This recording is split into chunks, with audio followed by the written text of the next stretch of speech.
마태복음 22장 15절부터 22절까지 함께 읽습니다. 이에 바리새인들이 가서 어떻게 하여 예수님의 말 올무에 걸릴까 할까 하고 상론하고 자기 제자들을 헤롯 당원들과 함께 예수님께 보내어 말하되 선생님이여 우리가 아노니 당신은 참되시고 참으로서 하나님의 도를 가르치시며 아무라도 꺼리는 일이 없으시니 이는 사람을 외모로 보지 아니하심이니이다. 그러면 당신의 생각에는 어떠한지 우리에게 이르소서. 가이사에게 세를 바치는 것이 가하니까 불가하니까 한데 예수님께서 저희의 악함을 아시고 가라사대 외식하는 자들아 어찌하여 나를 시험하느냐. 새 돈을 내게 보이라 하시니 데나리온 하나를 가져왔거늘 예수님께서 말씀하시되 이 형상과 이 글이 네 것이냐. 가로되 가이사의 것이니이다. 이에 가라사대 그런즉 가이사의 것은 가이사에게 하나님의 것은 하나님께 바치라 하시니 저희가 이 말씀을 듣고 기이 여겨 예수님을 떠나가니라.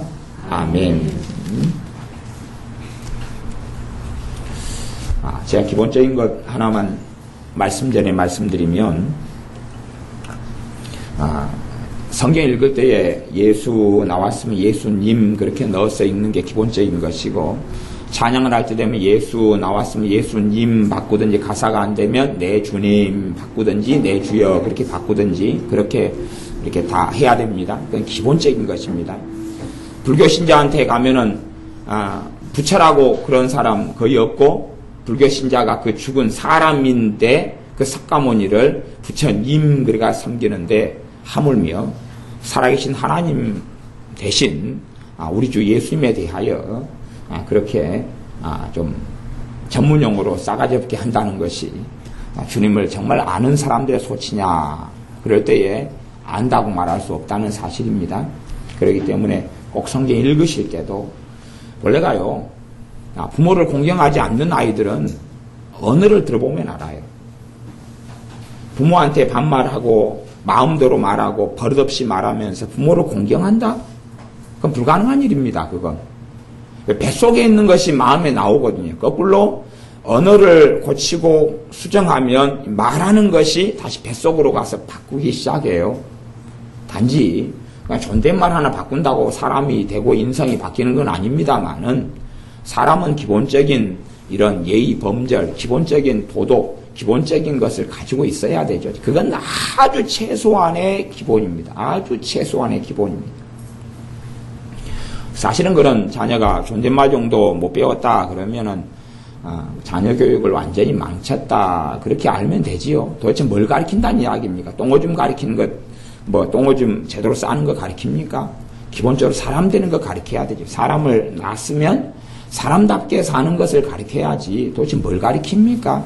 이건 참 잘못된, 요즘 믿는 사람들도 별로 의식이 없어요. 애들만 공부만 잘하면 된다 생각하는데 공부는 정말 중요한 것입니다. 그러나 하나님을 경외하고 하나님을 섬기기 때문에 공부하는 것이지, 예수님을 내가 믿기 때문에 학생의 사명인 공부에 충실하는 것이지 공부를 위한 공부를 하지는 않습니다. 하나님을 영화롭게 하기 위하여 공부를 하는 것이. 왜냐하면 내가 하나님을 섬기는 자녀가 공부를 해서 성적이 좋을 때에 하나님을 더 영화롭게 할 수 있는 더 많은 문들이 열리기 때문에 그렇습니다. 그러나 하나님을 섬기는 자녀가 공부에 충실하지 않다. 어떻게 하나님께 쓰임 받습니까? 어느 자리에서요? 편의점 알바를 하면서요? 그렇게 해요? 하나님이 기회를 주실 때 기회를 살리고 작은 일에 충성된 자에게 큰 것을 하나님 맡긴다고 말씀하셨는데 하나님의 자녀된 사람들은 반드시 공부할 때가 되면 첫째는 하나님을 섬기고 기도하고 하나님 말씀을 읽는 것이 첫 번째고 그거 빠지고 공부는 의미가 없는 것이고 그렇습니다. 근데 하나님 말씀을 읽고 말씀을 사모하고 기도하는 가운데 내가 예수님을 사랑하기 때문에 하나님을 섬기고 하나님을 경외하기 때문에 그 다음에 이제 공부를 하는 것이 구구단을 애우더라도 내가 예수님을 사랑하기 때문에 구구단을 애우는 것이지 구구단 자체가 목적이 아니에요. 요즘 믿는 부모들을 만나보면 믿는 부모들의 목적이 뭐냐 하면 자녀 행복이에요. 자녀가 좋은 대학 가는 거예요. 자녀가 좋은 직장에 가는 거예요. 그게 목적이래요. 자녀가 행복하는 게 목적이래요.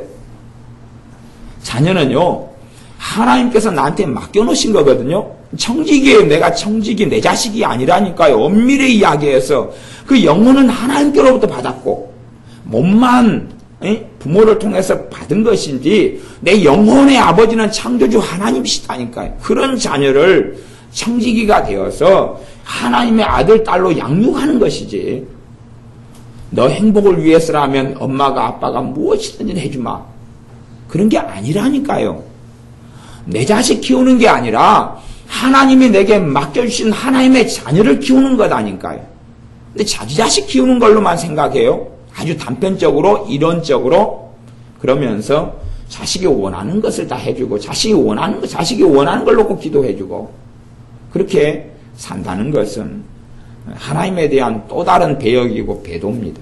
결코 그렇게 하는 게 아니라 하나님의 뜻이 자녀들의 삶 속에 이루어지도록, 하나님의 말씀이 자녀들에게 이루어지도록 양육하고 가르치는 것입니다. 그게 가장 중요한 것입니다. 오늘 읽은 말씀은 마태복음 22장 15절부터인데 그걸 제목으로 따진다면, 설교 제목은 좀 달라지겠지만 본문의 제목을 따진다면 가이사의 것은 가이사에게, 하나님의 것은 하나님께, 그런 제목이 될 겁니다.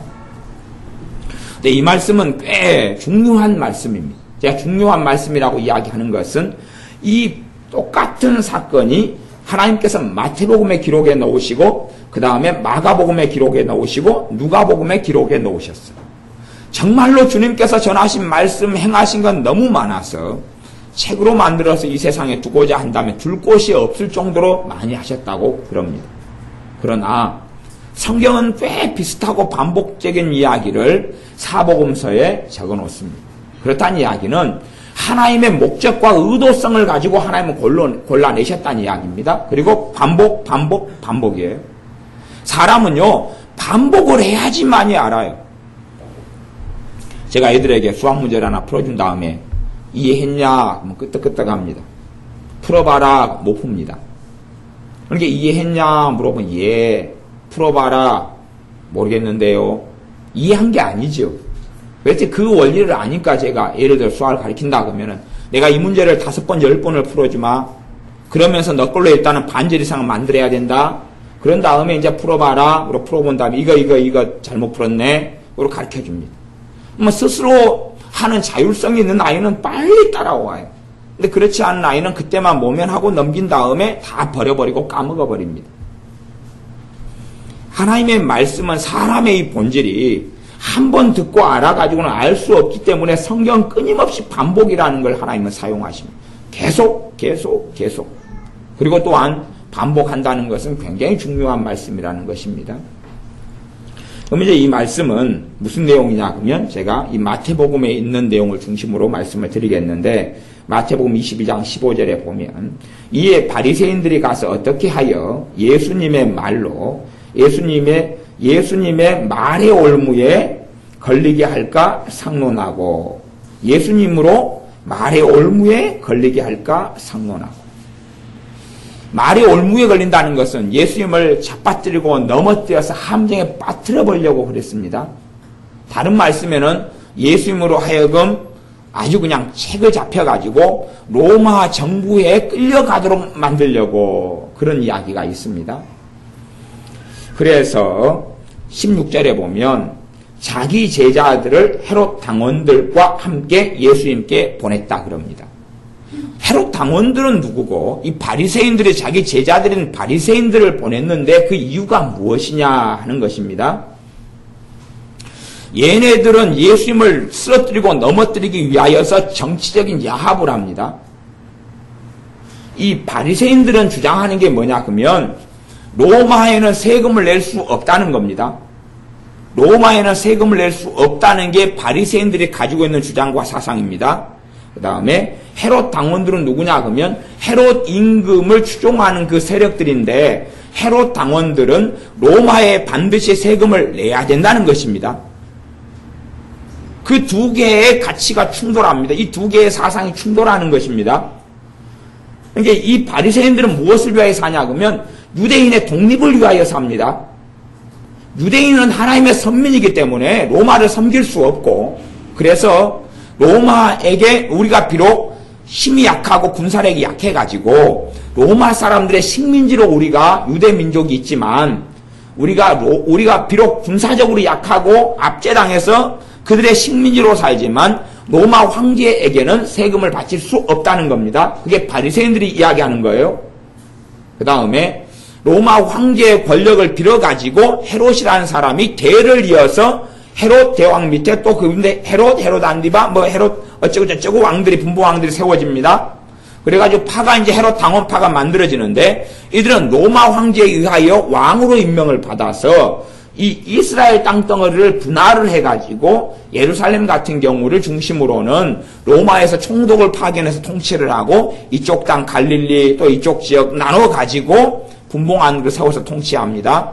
근데 헤롯 당원들의 주장은 뭐냐 그러면 이들도 군사를 가지고 있고 이들도 정치력을 가지고 있습니다. 형법을 가지고 있고 그다음 검사가 있고 경찰을 동원할 수 있다 그 말이 요즘으로 따지면, 이 사람들은 반드시 로마에 반역하지 말고 로마 황제 가이사에게 세금을 바쳐야 된다는 겁니다.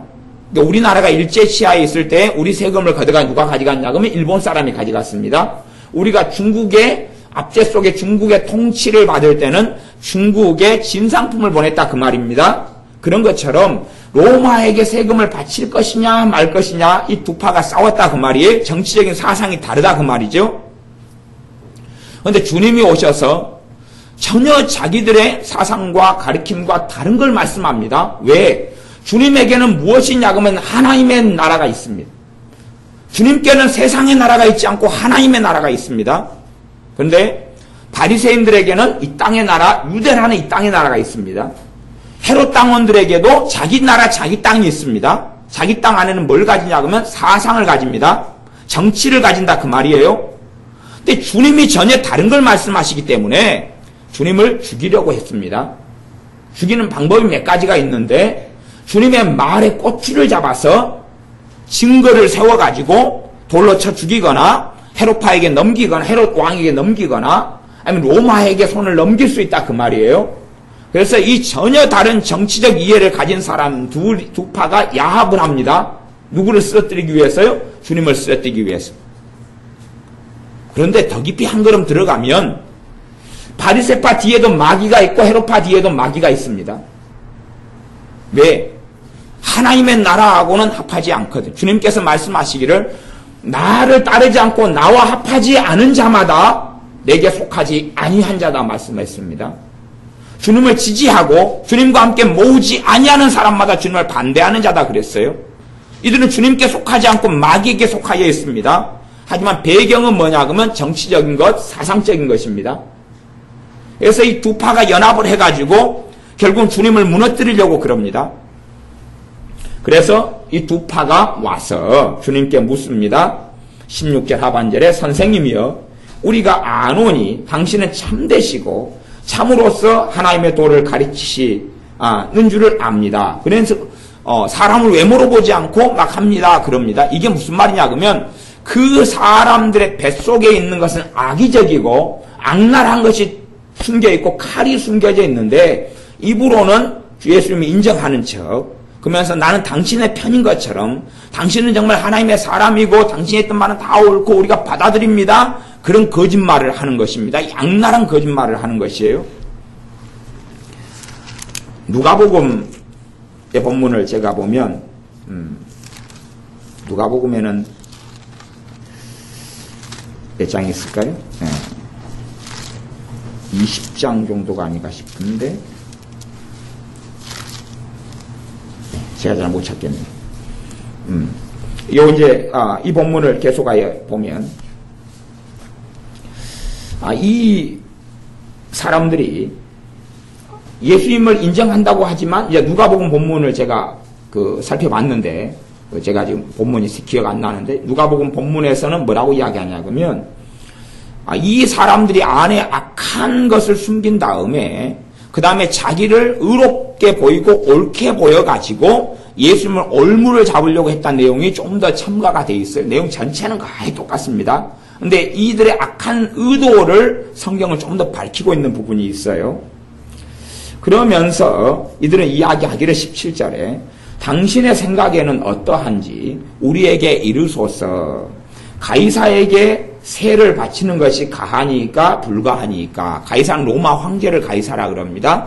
로마 황제의 지배를 우리가 받는데 로마 황제에게 세는 세금입니다. 세금을 바치는 게 옳습니까? 틀립니까? 그럽니다. 옳습니까? 틀립니까? 그럽니다. 옳다 그래도 잘못이고 틀리다 그래도 잘못이 됩니다. 옳다 그러면 바리새파의 의견에 동조한 것인데 헤롯파가 잡아가 버립니다. 주님을요. 그 다음에 로마 황제에게 세금을 바치는 게 옳다 이야기하면 헤롯파에게는 맞는데 바리새파는 틀리기 때문에 바리새파가 주님을 정죄할 구실을 줘버립니다.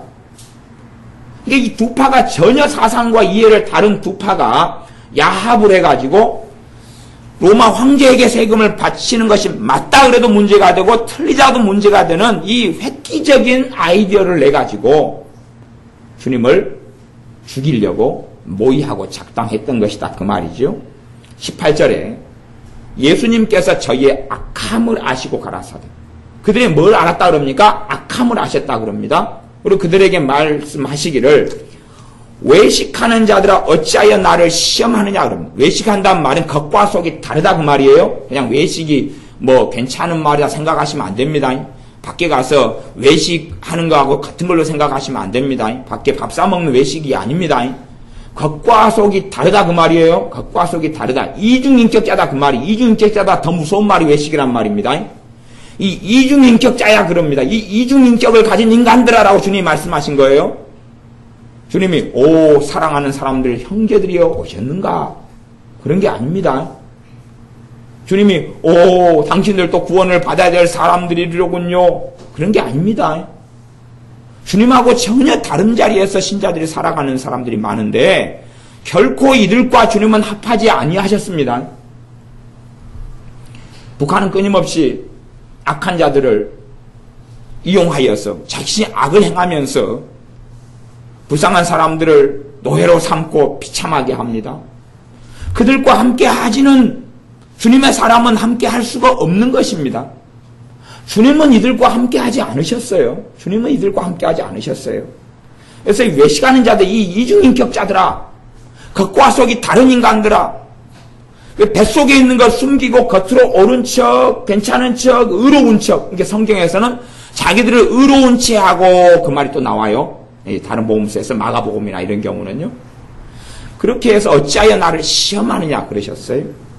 그러면서 19절에 새 돈을 내게 보이라 하시니 데나리온 하나를 가져왔거늘 예수님께서 말씀하시되 이 형상과 이 글이 무엇이냐. 통용되는 돈이 로마 황제의 로마 제국에서 통용되는 돈을 쓰고 있단 말이 유대가요. 그래서 너희들이 지금 세금 내는 돈 사용하고 있는 돈 데나리온이죠. 데나리온을 가져와라. 데나리온을 가져와서 보여주니까 이 얼굴이 누구 얼굴이고 글이 누구 글이냐? 예, 로마 황제의 것입니다. 가이사 것입니다. 그러니까 21절에 주님께서 그런즉 가이사의 것은 가이사에게 하나님의 것은 하나님께 바치라 그럽니다. 주님이 정답을 이야기했는데 이 사람들이 원하는 정답하고는 전혀 다른 겁니다. 주님의 말씀에 전혀 꼬투리를 잡을 수가 없어요. 무슨 말씀인지는 모르겠지만 주님이 하신 말을 이들이 이해하지 못합니다. 이해하지 못하는 가운데 우리는 예습니까? 놉니까? 라고 물어봤다 그 말이에요. 예수님께 예습니까? 놉니까? 로마 황제한테 세금 바칠까요? 말까요? 그러니까 로마 황제한테 세금을 바치면 로마 황제를 섬긴다는 거잖아요. 그러니까 하나님을 안 섬긴다는 거예요. 바리새인들에게는 그렇게 된 거란 말이에요. 바리새인들의 가치관 의식은 왜 로마 황제한테 세금을 안 바치냐 그러면 로마 황제한테 세금을 바치면 로마 황제를 숭배하고 경배하는 것이 된다고 생각을 했어요. 그러니까 로마 황제 세금을 바치는 자들은 하나님을 거역하는 것을 이해를 했어요. 그들이 믿는 신앙 속에서. 그래서 로마 황제에게 세금을 낼 수 없다는 주의였고 헤롯 당원들은 로마 황제에게 세금을 반드시 내야 한다는 것이에요. 이들도 군사가 있고 정권을 쥐고 있는 사람들이에요. 두 파가 공존했다 그 말이에요. 두 파가 공존했어요. 주님께서 명답을 내셨는데 가이사의 것은 가이사, 로마 황제 것은 로마 황제한테 줘라. 대신 하나님 것은 하나님께 드려라 그랬습니다. 22절에 저희가 이 말씀을 듣고 기이 여겨 예수님을 떠나가니라. 다른 복음서에는 이 말씀을 듣고 기이 여겨서 잠잠하니라. 그렇게 다른 복음서에 나왔어요. 잠잠하니라. 여기서는 주님을 떠나가니라 그랬습니다. 가이사의 것은 가이사에게, 하나님의 것은 하나님께 바치라. 대신에 지금 이 물으러 온 사람들은 변화되지 않았습니다.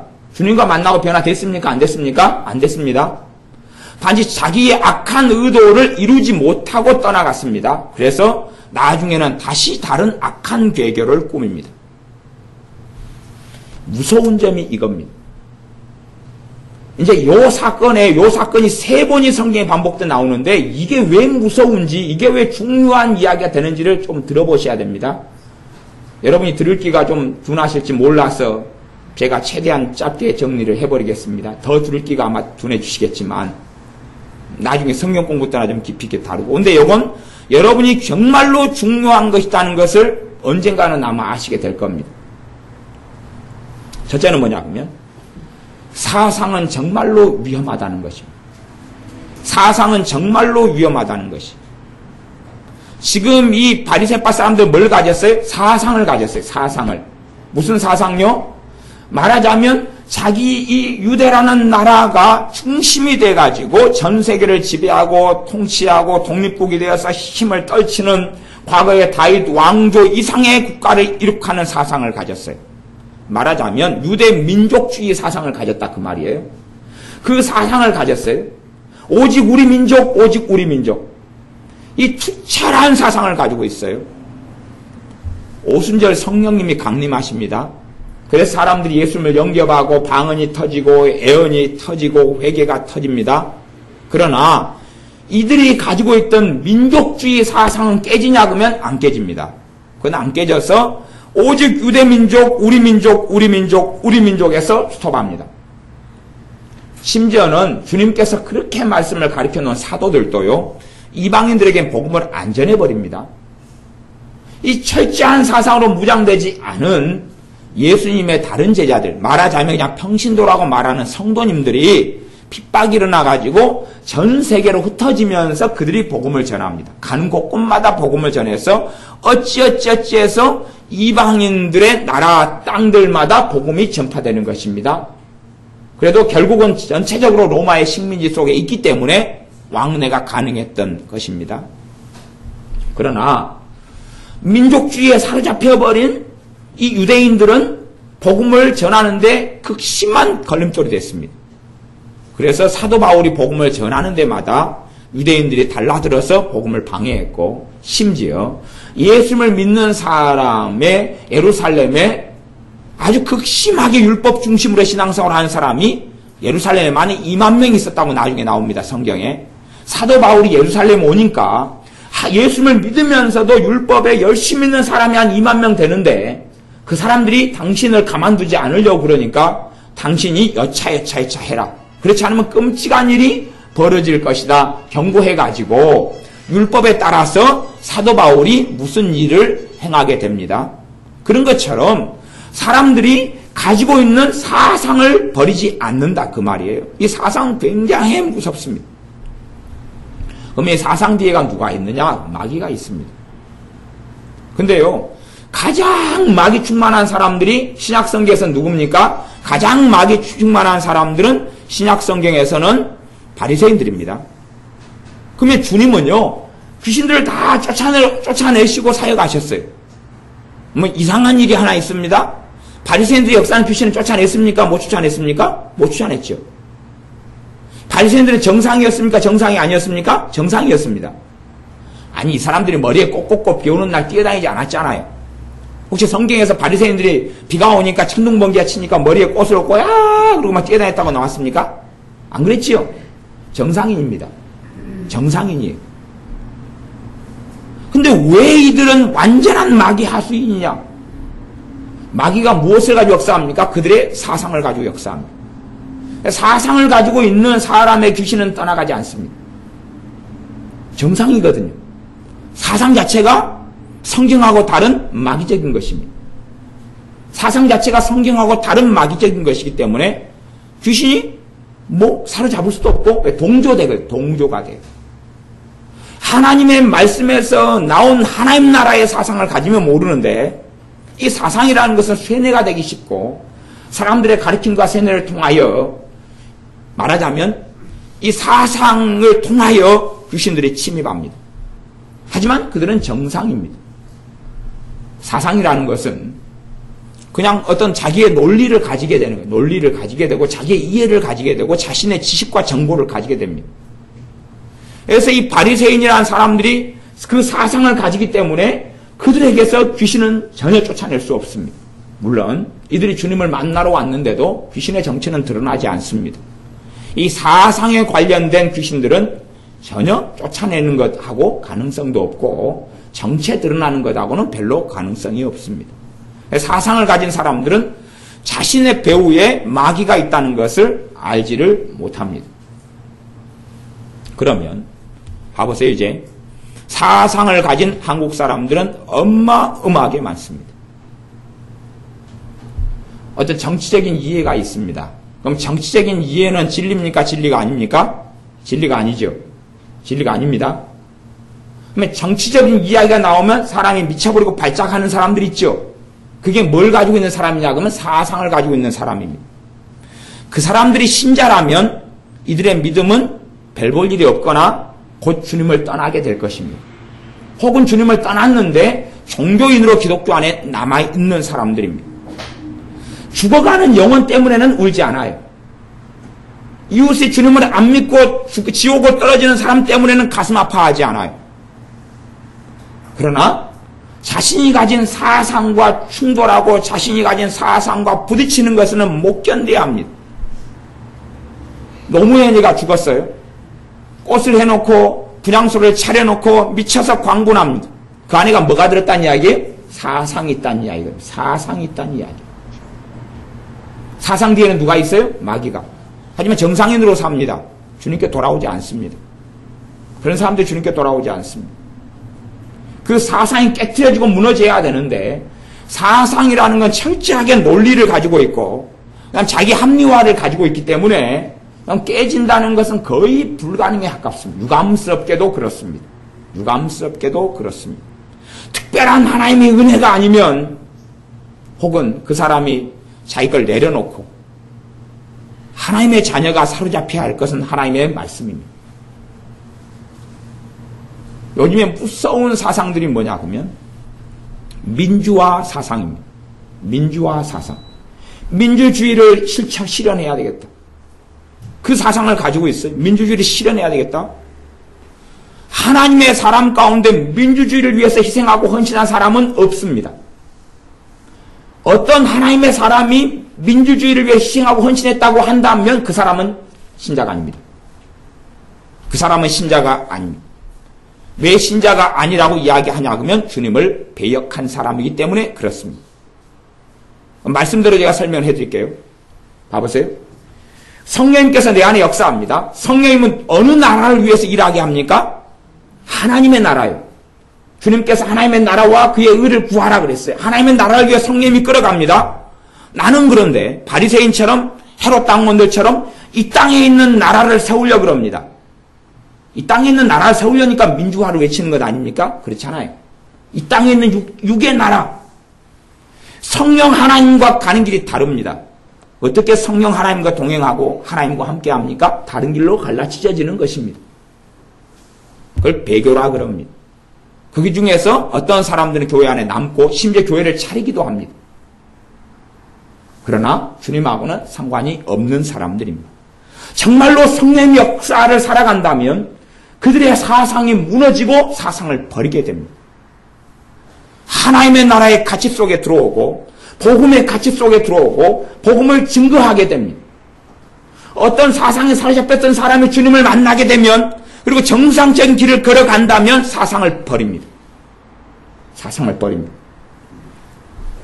사도 바울이 복음을 전했던 사회는 노예제도가 횡행했던 사회입니다. 노예제도가 있어서 복음을 전할 때에 주인도 예수님 믿고 노예들도 예수님을 믿었습니다. 빌레몬서 같은 경우는 노예 빌레몬에 대한 이야기입니다. 빌레몬서가 노예 오네시모에 대한 이야기인데 노예 주인이 빌레몬이거든요. 그래서 빌레몬을 전도를 사도 바울이 했기 때문에 빌레몬의 노예 오네시모에 대하여 그 주인인 빌레몬에게 편지를 보낸 것이 빌레몬서입니다. 하지만 빌레몬서를 보내면서 왜 너가 노예를 두느냐? 노예 제도는 잘못된 것이다라고 이야기하지 않습니다. 그러니까 사람들은 그에 대해서 의구심을 가진 사람이 역사적으로 많았어요. 왜 성경은 간접적으로는 모든 사람이 자유를 누려야 된다고 이야기하지만 직접적으로는 왜 노예 제도를 반대하지 않는가라고 생각했다 그 말이에요. 그러나 하나님께서는 어떤 정치 체제를 원하시는 게 아닙니다. 하나님은 어떤 대단한 민주정치가 최고다. 왕경정치는 퇴보했다. 사사정치는 더 왕경정치 그 아래 있다. 족장정치는 더 못하다. 하는 이야기를 하고 계시지 않습니다. 어느 정치 체제일런지 공산정치 체제일런지 민주정치 체제일런지 어떤 체제일런지는 몰라도 주님의 사람들은 체제를 위하여 살지 않습니다. 주님의 사람들은 하나님의 나라를 위하여 삽니다. 주님의 사람들은 하나님의 뜻이 이 땅에 도래되기 위하여 삽니다.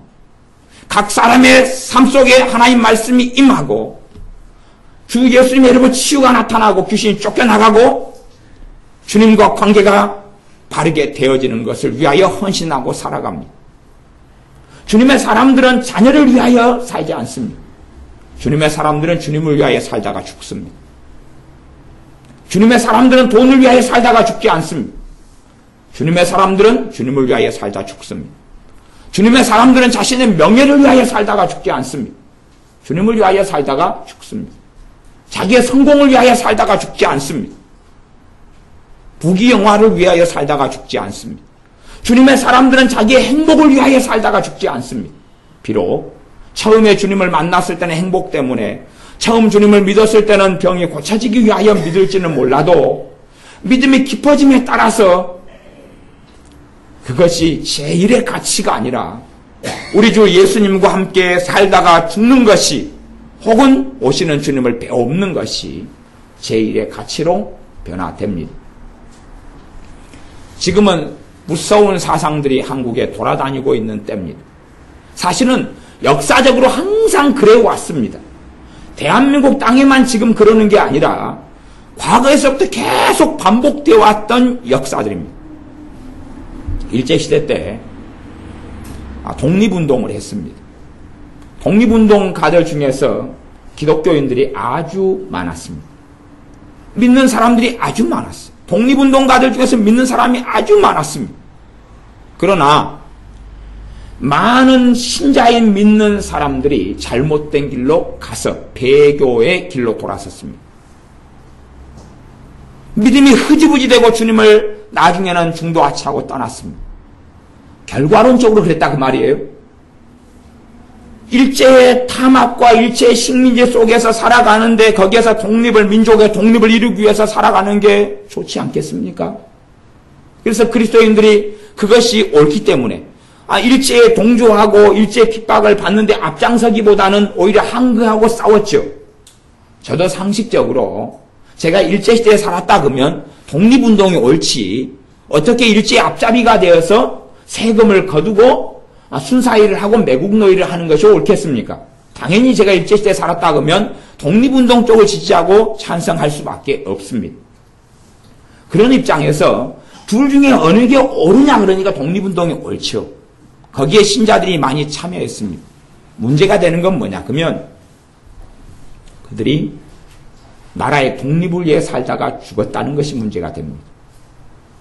그들이 복음을 위해 살다가 죽은 게 아니라는 게 문제가 됩니다. 어느 때까지는 괜찮지만 어느 선을 넘어가니까 주님에 대한 부인이 되고 배교가 되었습니다. 김구 선생 같은 사람도 그렇습니다. 주님을 맨 처음에는 믿고 영접했던 사람, 신앙을 고백했던 사람이에요. 나중까지 그렇게 남지는 않습니다. 그의 일기라든지 그의 기록들이나 연설하는 걸 확인해 보면 인생의 말기에 주님을 떠났다는 것을 몇 군데에서 확인할 수가 있습니다. 그의 가치는 하나님의 나라가 아니었습니다. 주님을 믿고 만났을 때 그 김구호 선생 그 사람은 동학농민운동 했던 사람이고 거기에서 접주까지 했던 사람이에요. 그러다가 1919년 어떤 계기로 해서 만주로 가고 독립운동에 치열하게 했는데 믿는 사람이 되었는데 거기에 계속 살다가 어느 때가 되니까 다르게 되었어요. 왜? 그 사람 안에가 있는 게 뭐냐고 하면 민족이거든요. 그 사람 안에 있는 게 민족이, 그 사람 안에 있는 게 독립이거든요. 자나깨나 독립, 자나깨나 독립, 자나깨나 우리 민족, 우리 한민족. 어찌 그런 사람이 성령 충만하게 살 수 있으며 어찌 그런 사람 안에 주님이 함께 하실 수 있겠느냐 하는 것입니다. 그래서 그는 주님을 떠난 사람이 되었습니다. 그리고 극심한 독립운동으로 물든 사람들이 주님을 떠난 사람들이 되었습니다. 역사마다 끊임없이 잘못된 정치제도, 잘못된 정치인, 잘못된 왕, 잘못된 사람들 속에 살았습니다. 아마 지금 민주주의 정치보다 훨씬 악랄하고 안 좋은 것은 왕정국가입니다. 왕이 모든 걸 통치하고 지배하는. 여러분은 다윗 같은 사람이 대단한 믿음의 사람이라고 생각하시지만 실제로 다윗은 별로 그렇지는 않습니다. 그럼에도 하나님께서 그를 인정해 주셨다는 것에 가치를 두는 것입니다. 하지만 지금 시대의 눈으로 한번 생각해 보십시오. 지금 시대의 눈으로 다윗의 아내만 수백 명이었습니다. 수백 명이었는데 자기 여자들만 수백 명을 거느리고 있었어요. 성경에 숫자까지 나와 있는데 제가 남의 마누라, 첩, 부인 숫자까지 외우기가 싫어가지고 안 외웁니다. 그냥 수백 명이었어요. 부인 본처 수백 명, 본처 아주 많이 수십 명인가? 그 다음에 후처, 그냥 첩, 하여튼 수백 명. 그러면 그게 사람이 할 짓입니까? 여자는 인권이 없고 여자는 자유가 없습니까? 아니, 다윗의 아내로 등재돼가지고 잠자리를 가지거나 얼굴 보거나 애 낳고 사는데 하루 저녁이라도 같이 살 수가 있는가요? 대부분이? 그리고 나중에는 바세바라는 여자에게 빠져가지고 있었는데 얼굴 볼 일이 어디 있습니까? 아니면 솔로몬 대단한 그 사람은 수천 명이었습니다. 의자왕 삼천궁녀도 아니고 뭐 의자왕을 능가할 정도의 정력가였는지 수천 명이었어요. 그게 지금 현대적인 눈으로 보면 사람이냐 그 말입니다. 그럼 아마 제가 하나님 입장이라면 선지자를 하나님이 보내실 것 같아요. 제가 하나님 입장이라면 선지자를 보내야 될 것 같아요. 그래가지고 5명 마누라를 얻으면 적당히 해라 고마 마누라 많지 않느냐 만족해라 더 욕심 부리지 말고 탐심을 회개해라 여자가 다가 아니다 뭐 그랬을 거예요. 10명이 지나니까 이 땡찌 이놈 선지자를 보내가 그럴 거예요. 50명 되니까 땡땡땡땡 큰일 나기 뭐 그랬을 거예요. 수백 명이 돼도 하나님은 침묵해 버리십니다. 불법적으로 얻은 바세바 사건 가지고 하나님은 책망합니다. 여자가 더 필요했으면 더 줬을 것이다. 근데 지금 이 여자는 네 여자가 아니야. 그러시는 겁니다. 정말로 불합리한 것이 너무나 많습니다. 왕정 정치체도가 어떻게 옳습니까? 그러나 선지자를 통해서 하나님께서 그 정치체제를 비판하거나 무너뜨리는 것이 아닙니다. 오히려 하나님께 돌아오라고 계속 이야기하는 거예요. 하나님께 회개하고 돌아오고 하나님 앞에서 살라고 이야기하는 것입니다. 그렇게 선지자들이 살다가 죽은 것이에요. 정치체제는 발전되어 왔습니다. 앞으로 어떻게 더 민주주의 사회에서 또 공산주의에서 어떻게 더 발전될지는 모르겠습니다. 그러나 거기에 사로잡혀서는 안 됩니다. 거기에 사로잡혀서는 안 됩니다. 중국에는 성령 충만한 사람들이 지하교회나 포함해서 좀 많이 있습니다. 그 성령 충만한 사람들이 많이 있어요. 그 사람들에게는 성령님께서 놀랍게 역사하십니다. 그러니까 성령님께서 역사하시는 사람들에게 성령님께서 역사하시면서 너희는 지금 공산 정권 속에 있다. 어찌 세상에 애 낳는 자유도 없어서 애를 하나밖에 못 낳는단 말이냐. 하나님의 말씀에 전통의 화살이 그득한 사람은 복이 있다 그랬는데 하나님 말씀에 따르면 애를 많이 낳아야 된다고 하는 것이 아니냐. 그러니 애를 하나 낳게 하는 이 공산 정권을 무너뜨려버려라. 그 사명을 너에게 주겠다. 하나님께서 이렇게 말씀하신 성령 충만한 사람이 아무도 없다는 사실입니다. 그 성령 충만한 사람은 그 자리에서 나라에 협력하고 그리고 주님의 복음을 전하는 데 앞장서고 나라 민족을 위해서 기도하고 물론 중국이라는 나라가 한족 중심이지만 실제로는 다민족 국가입니다. 나라를 위해서 민족을 위해서 기도하고 그리고 복음에 헌신하고 자기의 삶 속에 하나님 나라가 이루어질 뿐만 아니라 자신의 인생과 아는 사람들 속에 하나님 나라가 임하도록 기도한 일에 헌신하도록 성령 하나님께서 이끌어 가신다는 사실입니다. 요즘에는 예수님을 믿는다는 사람들이 이 가이사의 것에 치중해가지고 살아가거나 아니면 가이사에게 세금을 줄 수 없다면서 자기의 사상을 가지고 싸우고 투쟁하고 데모하는 데 앞장섭니다. 그런데 로마의 압제하에서도 주님은 그렇게 행하신 적이 없습니다. 주님께서 주님의 제자 사도들을 훈련시키실 때에 이 땅에 뭔가를 이루어 보게 하려고 훈련시키시고 말씀을 가르치신 적이 없다는 사실입니다. 요즘 아이들이 얼마나 무서운가. 이 교사들 가운데 믿는 신자라고 하는 사람들도 전교주 교사들이 있고 그런데 전교주 교사들이 곳곳에 침투에 들어가서 초등학교, 중학교, 고등학교에 침투에 들어가가지고 아이들을 세뇌를 시킵니다. 무엇으로 세뇌시키냐면 사상으로 세뇌를 시켜버립니다. 사상으로 세뇌를 시켜버려요. 철저하게 사상으로 세뇌를 시킵니다. 이 정교조 교사들은 북한의 지령을 따라서 북한의 지령과 딱 맞는 것을 이야기합니다. 물론 그들이 북한을 찬양하지도 않고 북한에 동조하지도 않는다고 그럽니다. 그러나 한 걸음 두 걸음 들어가면 북한에서 주장하는 것과 하나도 토시 하나 틀리지 않는 말들을 결론은 그렇게 갑니다. 결론은 북한은 위대한 김정일 어버이를 위해서 이제 지금은 김정일이 죽었으니까 김정은 수령을 위해서 김정은 장군님께 충성하자 그래가지고 결과가 그렇게 이제 어떤 말을 합니다. 어떤 말을 해요? 주한미군 철수부터 한민족 통일부터 아니면 인권이네 북한 인권 말고요. 이 우리나라가 미제 탄압에 압제되고 있다고 여기를 해방시켜야 된다고 이야기하고 뭐 그런 거 그다음 종교 탄압시키고 있으니까 기독교를 무너뜨려야 된다고 이야기하는 그런 것들을 쭉 지령으로 내밀고 그렇게 주장하고 강조합니다. 근데 정교조 교사들이 말하는 것은 걔네들은 우리는 북한에 찬성하지도 않고 우리는 오직 민주화를 위해 투쟁한다면서 결론이 어째요? 똑같아요. 그렇기 때문에 열의 아홉은 속아 넘어가서 따라갑니다. 왜 전혀 다른 이야기를 하는 것처럼 보이지만 결론이 똑같거든요. 결론이 똑같아요. 세뇌를 시켜버립니다.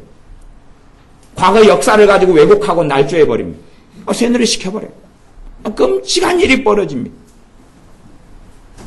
저는 아이들 중학교, 고등학교 상황을 보면은 진짜 대한민국이 얼마나 암담한지 끔찍합니다. 제가 느끼는 끔찍함을 아마 여러분은 잘 모르실 것 같아요. 정말 암담하고 끔찍하고 어떨 때는 대한민국에 사는 게 소름 끼쳐가지고 외국으로 이민 갈 생각이 굴뚝 같기도 합니다. 물론 가진 게 없어서 아무도 이민을 안 받아주는 게 문제지만 그러니까 우리 같은 사람은 그냥 선교사로 그냥 저 아프리카에 가서 살다가 죽는 게 나을까 이 정말 꼴 보기 싫다. 그런 생각이 들 정도로 정말 끔찍합니다. 근데 믿는 자라고 하는 사람들이 사상의 심취대가 들어가 버리는 사상의 심취대가 들어가 버려요. 왜 그러냐? 사상 들어오기는 쉽습니다. 왜 쉽냐 그러면요. 최근이 아니고 뭐 좀 됐는데 북한에서 지령을 내렸습니다. 대한민국이 왜 적화통일되지 않느냐? 적화통일이 왜 안 되느냐? 그건 교회 때문이다. 그렇기 때문에 첫째는 교인 수를 10분의 1로 줄여라. 그래서 대부분 우리나라 이 신문, 언론, 인터넷은 북한에게 점령됐습니다. 끊임없이 교회를 공격하는 기사들을 냅니다. 여러분 잘 봐보십시오. 불교를 공격하는 기사가 어디 있는가 봐보십시오. 불교 비리 어마어마하거든요. 그거 공격하는 기사 어디 있는가 찾아보십시오. 다른 종교의 비리들이 어마어마하거든요.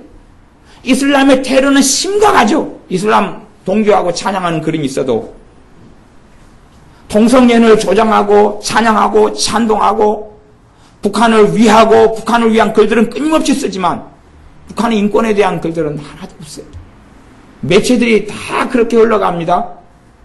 그래서 교인 수를 10분의 1로 줄여라. 그러기 위해서는 끊임없이 교회의 이간책을 쓰고 공격해라. 한국교회의 잘못된 것 치부를 들추고 끊임없이 비판하고 한국교회 망했다 그러고 떠나라 그러고 젊은이들이 떠나갑니다. 젊은이 떠나가서 젊은 사람들 출생률이 몇 프로 안 됩니다. 대학생들이. 이렇게 이제 선동되고 세뇌돼 버렸습니다. 왜? 걔네들이 정보를 듣는 매체가 인터넷이고 TV고 그다음에 신문이고 그런 매체이기 때문에 그렇습니다. 또 하나는 한국교회를 이끌어가는 10대 교회가 있는데 10대 교회를 무너뜨리라 지령을 내렸습니다. 10대 교회를 무너뜨리라. 이게 지금 사랑하는 교회부터 얼마나 공격이 심해서 오정희 목사님 같은 경우 논문십이 일어나서 그 논문을 썼던 대학교 측에서 그 고발을 몰래 익명으로 몇 명 했어요. 몇 명 익명으로 고발을 했어요. 그래가지고 거기에서 논문을 다시 재검사를 했어요. 그런 다음에 문제되는 게 있긴 하지만 의도성을 가진 게 아니다. 그러니까 이것은 다시 논문을 정정하고 수정하는 문제만 좀 하면 되니까 이건 더 이상 문제 삼지 말아라고 결론을 내렸어요. 하지만 계속하여 교회를 무너뜨리려고 이간책을 쓰고 책동을 합니다. 작은 꼬투리 하나 잡히니까 물고 뜯고 헐뜯습니다. 교회를 무너뜨리려고. 언론을 통해서 방송을 통해 끊임없이 그렇게 합니다.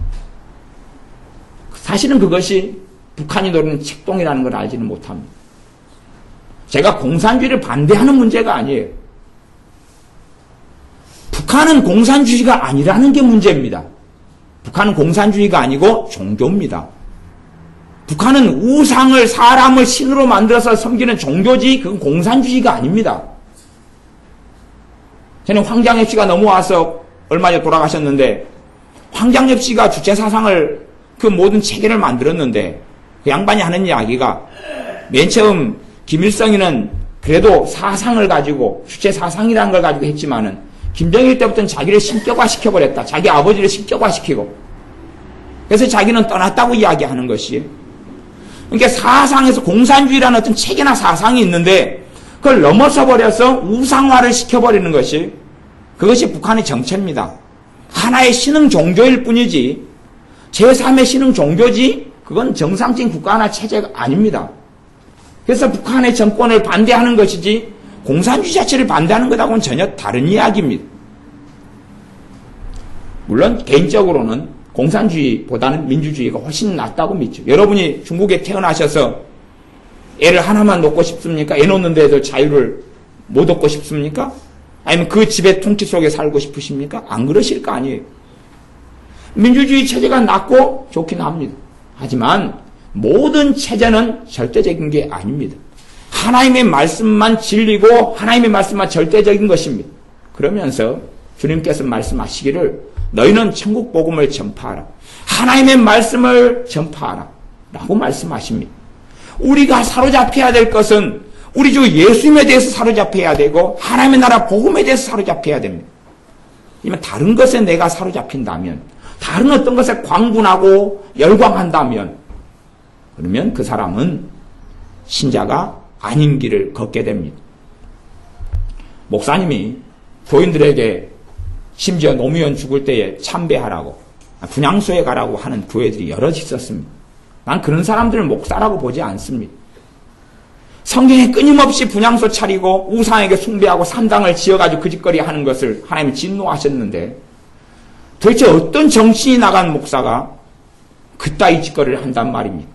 그런데 목사들이 교인들이 끊임없이 죽은 자를 칭송하고 찬송하고 경배합니다.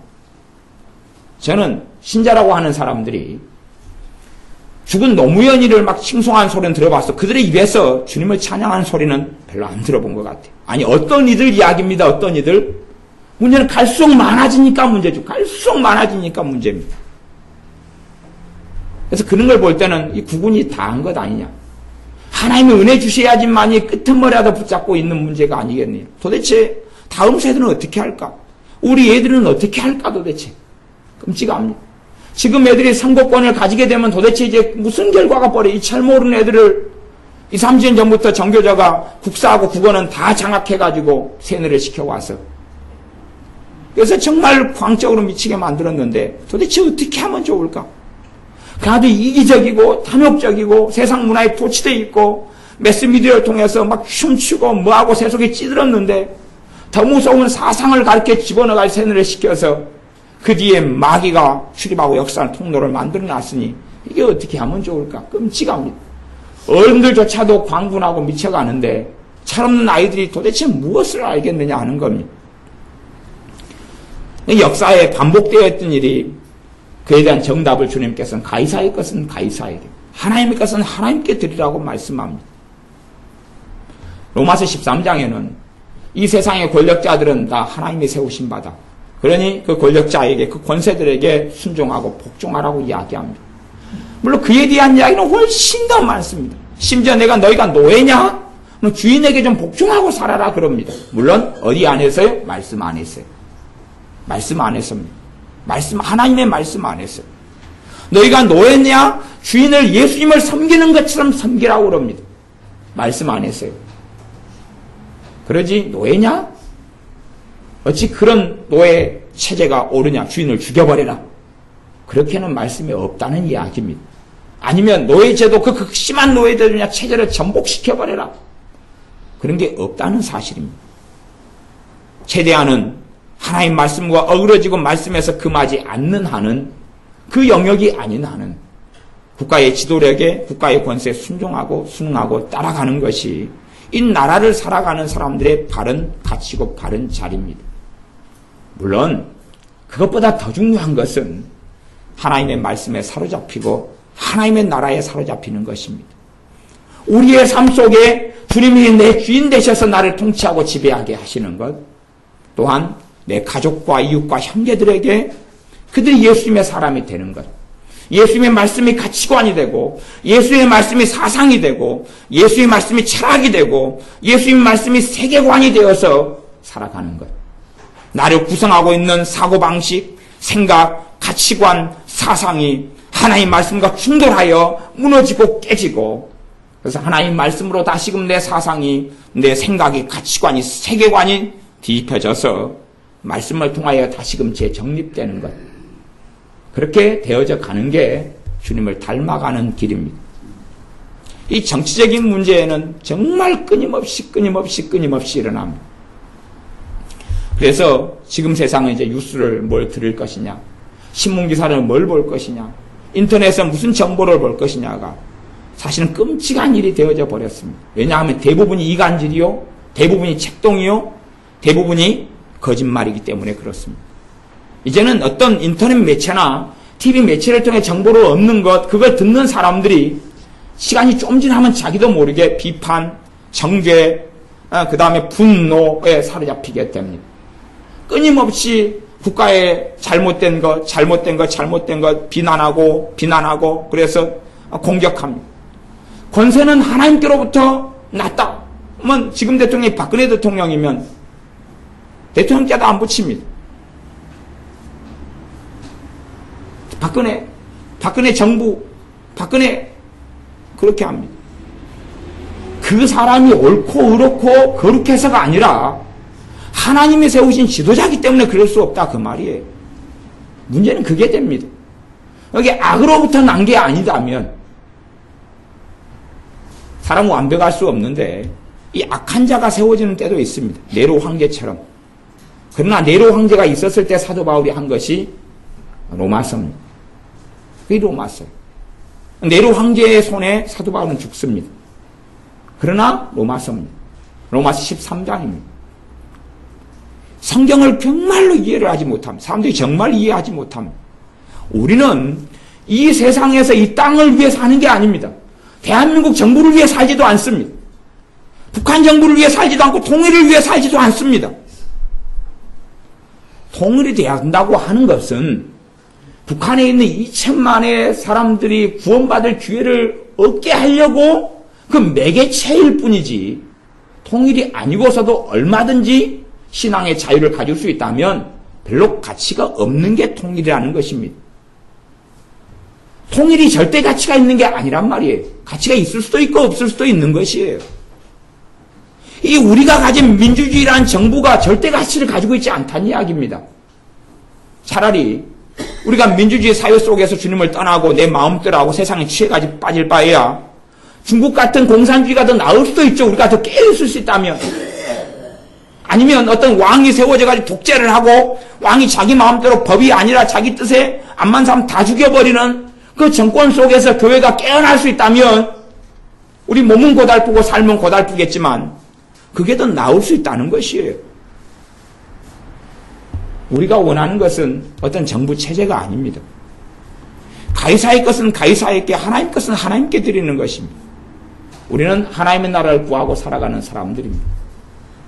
그래서 어떤 역사적 사실을 가지고 광주 사태를 가지고 충돌하고 광분하고 절대성을 가지고 부르짖는다 하면 그 뒤에는 사상이 들어가 버리고 만 것입니다. 그걸 어떻게 보든지 간에 이제는 지나버린 과거에 대해서 때로는 이야기하고 주장을 할 수도 있지만 그런 것은 단지 대화의 영역에 불과합니다. 절대적인 영역이 아닙니다. 물론 그에 관계된 사람들은 진실을 알아야 될 필요가 있고 진실을 밝혀야 될 필요가 있겠지만 그래서 과거의 진실이라는 것 꽤 중요한 부분이 존재하지만 그에 대한 객관적인 팩트가 없는 경우는 그에 대해서 오픈할 수밖에 없는 것이에요. 문제는 근데 그게 집착하는 게 아니라 하나님의 말씀이 내 속에 들어와 있는 것이 100배, 1000배, 1000만 배가 중요하다는 사실입니다. 하나님 말씀이 내 안에 있느냐가 1000만 배가 중요한 것이에요. 박정희 대통령의 독재가 얼마나 옳으냐 틀리냐. 어찌 독재를 찬성한 사람이 누가 있어요 도대체. 독재는 잘못된 것입니다. 그러나 역사를 바라볼 때에 역사는 그 시대적인 관점으로만 바라봐야지 우리가 지금 관점에서 다윗을 바라봐서 야 수백 명의 여자를 거느린 못된 인간이네 할 수도 있다는 사실이에요. 그러나 그 역사에서 하나님이 해석을 해놓았는데 여자를 그렇게 많이 두고 산 다윗에 대하여 악하다고 그 부분에 대해서는 책망하지 않으셨어요. 역사의 해석은 그 역사의 자리에서 살 때만이 사실은 좀 더 객관적인 해석을 할 수 있고 시간이 지나버리면 객관성은 떨어지고 사라진다는 사실이에요. 지금의 눈으로 역사를 본다면 문제가 사실 생기는 게 너무 많아요. 역사에 대한 이해나 해석에 대한 문제를 이야기하려면 굉장히 복잡하고 난해한 부분이 생깁니다. 우리는 정교 분리의 세계에 삽니다. 대부분의 구시대의 역사는 정교 일치의 시대입니다. 정교 분리의 시대에 살아가는 우리가 정교 일치의 시대에 살아가는 세계의 가치관을 엿볼 수가 없어요. 그렇게는 안 되는 것입니다. 이건 정교 일치와 정교 분리는 극과 극에 서 있어요. 극과 극에 서 남극과 북극에 있는 것 이상으로 아니면 아프리카하고 북극에 있는 것 이상으로 떨어져 있는 게 정교 일치의 어떤 국가 속에 정교 일치의 체제 속에 살아가는 것하고 정교 분리의 체제 속에 살아가는 것이 이 역사는 끊임없이 정교 일치냐 분리냐 속에 살아갔고 정교 일치가 될 때마다 마귀는 정교 일치를 주장하고 정교 일치가 되면 교회는 세속화됐고 신앙은 무너져 왔어요. 그래서 깨있는 사람들은 정교 분리를 위해서 끊임없이 싸웠습니다. 정교 분리를 끊임없이 싸웠어요. 마귀는 끊임없이 정교 일치를 시키려고 합니다. 정교 일치가 되면 목회자들은 또 교회 지도자들은 권력을 가지고 돈을 가지게 되거든. 그러면 당연히 타락하죠. 그 자리에 누가 들어가려고 그럽니까? 육적인 사람들이 그 자리를 차지하는 거죠. 우리의 삶 속에 사상들을 버리셔야 됩니다. 그게 심지어 민주주의 사상이라 할지라도 절대적인 가치가 없습니다. 공산주의도 절대적인 가치가 없습니다. 다니엘 선지자는 불을 섬겼습니다. 첫째는 전능하신 하나님을 섬겼습니다. 두 번째는 왕의 수종을 들었습니다. 왕을 섬겼어요. 왕을. 그것도 자기 나라 왕이 아니라 이방 나라 왕들을 대대로 고치면서 그를 수종 들고 섬겼습니다. 다른 이방 나라를 섬기고 다스렸어요. 총리로서. 그게 하나님께서 그에게 주신 자리였어요.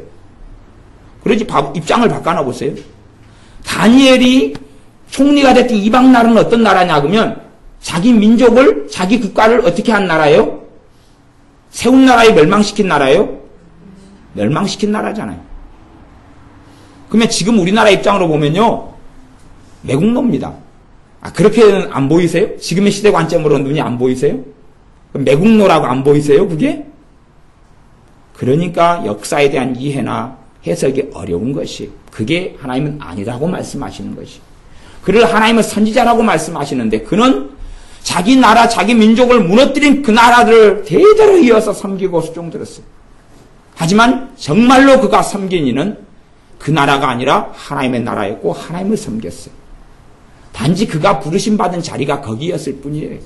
그래서 거기에서 자기 일을 충실하게 감당하면서 우상하고 타협하지 않고 불의와 타협하지 않고 엎드리고 기도하고 자기 민족을 위해 중보하고 그리고 선지자로서 하나님의 길을 걸어갔어요. 그러지 그 당시의 정치 체계가 얼마나 열악했는데, 페르시아, 바사라는 나라, 이런 바벨론이라는 나라의 정치 체계가 얼마나 지금보다 낙후됐는데, 그걸 개혁하기 위하여 산 게 아닙니다. 하나님의 지혜를 받아서 그 속에서 그걸 잘 유지하고 굴리도록 한 사람이 다니엘입니다. 솔직한 이야기로 여러분이 뭐 요셉의 꿈, 요셉 그러지만은 요셉 진짜 악랄한 사람입니다. 요셉이 악랄한지 여러분이 잘 모르시는 모양인데요. 요셉이 했던 정치 시행한 걸 보면 애굽에서 정치 시행한 걸 봐보세요. 그게 얼마나 그게 독재? 아이고 독재는 자리 가랍니다. 독재는 굶어 죽어간 사람들 쌀 주면서 뭐 다 뺏어놨습니까? 땅 뺏은 거 모르십니까? 굶어 죽어간 사람 뭐 내놓으라 그랬어요? 땅 내놓으라 그랬잖아요. 땅 전부 다 국가에 몰수했잖아요. 갖고 누구한테 줘버렸습니까? 바로한테 줘버렸잖아요. 모르세요 그런 거? 아니 배가 고파가지고 쌀 좀 달라고 밥 좀 달라 식량 달라 그러니까 그래? 너희들 가진 거 있잖아. 뭔데요? 땅 있잖아. 그거 내놔. 그럼 쌀 줄게. 다 뺏으라고 그랬잖아요. 요셉이 그런지 모르시죠? 관심이 없으십니까? 시대의 눈으로 보면 무슨 사람이에요? 시대의 눈으로 보면 마귀죠. 사람입니까 어디? 아니 땅만 뺏은 것 같으세요? 누구도 뺏어놨어요? 그 사람들 자기를 다 팔라 그랬잖아요. 그 사람들 자식까지 다 팔라 그랬잖아요. 혹시 이거 보셨어요? 보셨어요? 너희들 자식까지 다 넘기라 그랬어요. 자신을. 하고 누구한테 넘겨줬어요? 바로한테요. 아, 그런 건 모르시죠? 보는 이 없으니까요. 그냥 요셉의 꿈, 요셉이 하나님 형통하게 하신 것, 요셉이 복 주신 것, 하나님께 쓰임 받는 것, 이면에 게 뭔지를 몰라요. 근데 그것이 악랄하다고 말하지 않고 마귀적이라고 말하지 않는 이유는 그 시대가 그랬기 때문에 그래요. 근데 문제는 그 지혜가 어디서 왔어요 또? 하나님께로 했다는 게 문제잖아요. 그것도 어떻게 생각하세요? 영 고민되십니까? 성경을 더 봐보세요. 얼마나 고민되는지. 고민이 된다는 이야기는 내가 잘못된 걸 가지고 있다는 이야기예요, 사실. 여러분 고민 안 되니까 오히려 제가 반가운 것 같아요. 내 사상과 가치관이 잘못됐으면 충돌이 일어나는 거예요. 근데 이제 그걸 안 보이는 거예요. 안 보여. 안 보이는데 눈이 뜨고 나면 하나님 믿기 싫어요. 그가 섬기는 게 하나님이 아닐 경우. 그가 하나님을 섬기지 않을 경우. 성경이 안 보이면 좋은데 보이면 난리가 나는 것이. 보이면 난리가 나는 것이. 그래서 이제 그런 사람들이 나아가는 길이 해방신학이, 나아가는 길이 종교 자유주의, 성경의 진리성, 절대성을 부정해버리는 것이. 구약의 하나님, 신약의 하나님 다르다고 이야기하기 시작하는 거예요. 그 다음에 나아가는 길이 종교다원주의예요. 당연히 그 길을 다 걸었어요. 그 길을 많은 이들이 걸었습니다. 반드시 기억하실 것은 그래서 이 본문이 중요하다는 겁니다. 이게 3번 반복해 나온 본문이에요. 이게 3번 반복돼요. 이 바리새인들은 결국은 하나님을 위해 산 것 같지만 자기의 영광, 자기의 국가, 자기의 민족을 위해 산 사람들이에요. 그러면서 자기는 율법을 지키고 하나님을 영광스럽게 한다고 생각했어요. 그러나 쌓이는 게 뭐냐 그러면 악이에요. 쌓이는 게 악이에요. 그래서 쌓은 악에서 악을 계속하여 내었어요. 헤롯 당파도 그랬어요. 헤롯부터 시작해서 그들의 당파도 이 땅에 자기들의 권력과 나라를 위해서 싸웠어요. 유감스럽게 예수님의 제자들까지도 그것을 주님의 공생의 말까지도 벗지를 못합니다. 그래서 주님의 나라에게 임하실 때에 누가 재고 높습니까? 내 아들을 좌편 우편에 앉게 해주십시오. 누가 재고 높은 자리에 앉을까 가지고 주님의 십자가를 앞두고 얼마 안 돼서 치열하게 싸웁니다. 논쟁하고 길 가다가도 싸울 정도니까 얼마나 강팍하게 됐다는 이야기입니다. 그걸 버리기가 쉽지 않은 것이 거기서 살고 태어났기 때문에 거기에 찌들어 버렸기 때문에. 그러나 예수님의 사람들은 바꾸어내야 됩니다. 사상을 버려야 되고 하나님 나라의 말씀으로 채워야 되고 예수님을 사랑하는 것을 채워야 되고 진리의 길을 걸어가는 것으로 채워야 됩니다. 정치적인 것에서 우리가 민감하게 반응한다면 우리는 상당히 심각한 자리에 있는 것입니다. 정치적인 이야기가 심각한 이야기가 돼서는 안 됩니다. 한 영혼이 주님을 안 믿고 죽어가는 이야기가 우리에게는 심각한 이야기가 돼야 되는 것이 맞는 것입니다. 주님께서 그 영혼들을 위해 돌아가셨기 때문에 그렇습니다. 어떤 나라가 지금 그 전 세계에서 지금 문제가 일어난 나라들이 몇 나라가 있잖아요. 그래서 제가 간혹 가다가 옛날에 마블 게임에서 했던 장소 이스탄불이 나옵니다. 터키 이스탄불. 이스탄불에서 지금 난리가 나고 있는데, 옛날 마블 게임 어렸을 때 했을 때 이스탄불 가지고 했던 것 같아요. 누가 선물로 좀 마블이었던가 잠깐 했던 것 같은데. 그러면 거기에서 폭동을 통하여 싸움을 통하여 이슬람파하고 세속주의자하고 싸우고 난리가 날 때에 거기에서 죽어가는 사람들이 있다면 그 영혼을 안고 우리는 탄식할 수밖에 없는 게 바른 것이에요. 누가 옳으냐, 어느 체제가 옳으냐 문제가 아니다. 그런 말이에요. 우리의 관심은 주님의 눈이 있는 곳에, 주님의 마음이 있는 곳에 우리의 눈과 마음이 있어야 됩니다. 우리의 눈은 오직 잃어간 영혼들, 또 믿음이 약한 사람들, 주님을 아직 알지 못하는 사람들, 마귀에게 눌린 사람들, 마귀에게 잡힌 사람들, 스스로 자원해서 바리새인처럼 잡혀버린 사람들은 어떻게 할 수 없습니다. 그러나 원치 않게 잡히고 사로잡힌 사람들, 또 벗어나려고 하는 사람들은 돕고 섬기는 것이 하나님의 사람으로서 당연한 일입니다. 마귀에게 잡혀서 악인이 되어버린 경우는 발의 먼지까지 떨어버려야 됩니다. 그게 주님의 명령이기 때문에 그렇습니다. 태초부터 사랑이신 그분께서 하신 명령이 발의 먼지까지 떨어버리라 그런 것입니다. 제가 한 이야기가 아닙니다. 저보다 사랑이 수천만 배, 수억만 배, 본체적으로 사랑이신 그분께서 하신 말씀입니다. 발의 먼지까지 떨어버리라는 것이요. 제가 한 이야기가 아닙니다.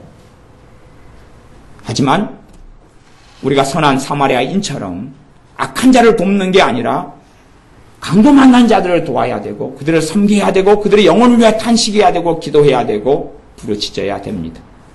우리의 삶 가운데 하나님의 나라를 위하여 살아가는 삶, 주님을 위하여 사는 삶을 사시기를 바랍니다. 기도하겠습니다. 아버지 하나님, 정치 체제가 충돌하고 부딪힐 때에 또 무수히 많은 미디어에서 대중매체에서 많은 걸 방송하고 들으면서 우리가 잘못된 가치관, 잘못된 사상 속에 들어가 버린 것들이 많습니다. 사람의 미혹에 거짓말에 속아 넘어가면 하나님과 다른 길을 걸어가오니 우리가 이제는 길을 닫아야 될 때는 닫게 하시고 오히려 우리가 비난하고 판단하고 정죄하고 싸우기보다는 주님 앞에 악한 것은 골라내고 참다운 진리를 위하여 싸우게 하시되 무엇보다 하나님 나라의 말씀을 위하여 하나님 나라의 진리를 위하여 복음의 선한 싸움을 우리가 싸우게 하여 주시옵소서. 예수님의 이름으로 기도하옵나이다. 아멘.